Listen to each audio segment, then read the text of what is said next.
اف در پرتوخانه سرکه آنوند باقی خود یا چاند و هنریه.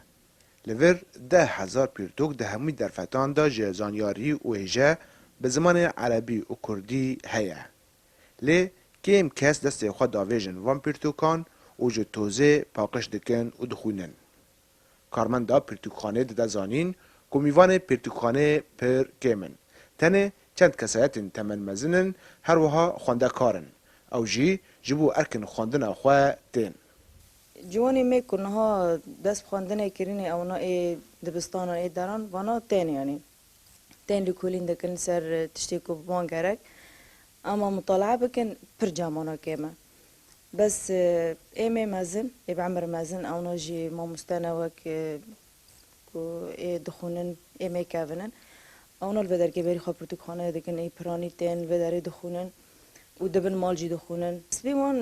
از عددي وان از نكون بيلا بكم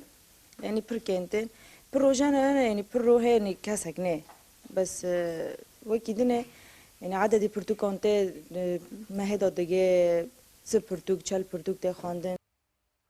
تفی هنک هولدان جالی سازین روشنبیری کوچان دا خواندنا پرتوکان دناف جواک ده وگرینن لی رجای کسین دخوینن روز به روز پاشت که او یک جیل لگو روشنبیرین دوره که صدما و روشا شر و کشبری و آبوریه هر وها پیشکتنا تکنولوژی و طورین جواکینه.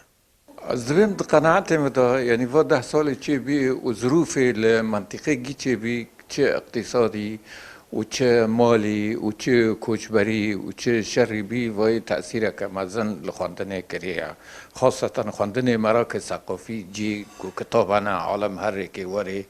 و محاضرات ورنگوتن اوانازی بشکل کی تام یعنی پر کمن